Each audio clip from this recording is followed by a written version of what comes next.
Terima kasih Anda telah kembali bersama Flores Ice dengan informasi terkini. Kepala Dinas Pendidikan Pemuda dan Olahraga Kabupaten Manggarai, Franciscus Sekiro, mengunjungi SMPN 16 Satermese di Desa Matawai, Kecamatan Satermese Utara, Kabupaten Manggarai, Flores, Nusa Tenggara Timur. Kunjungan Kadis Frans dalam rangka memantau seperti apa kondisi terkini dari UPTD SMPN 16 Satermese itu. Kadis Frans didampingi oleh Kepala Desa Matawai, Martin Don, dan sejumlah aparat Desa Matawai. Kadis Frans juga didampingi oleh beberapa tokoh masyarakat, para guru dari UPTD SMP 16 Satermese. Pantauan Flores Ice di lokasi, terdapat sebuah kali sebelum memasuki SMP 16 Satermese itu.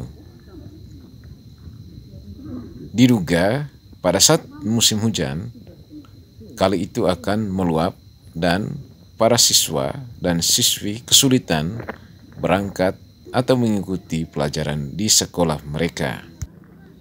Kupingan yang diperoleh Flores Ice di lokasi Selasa 23 Mei 2003, di SMP itu bakal dibangun beberapa ruangan kelas baru.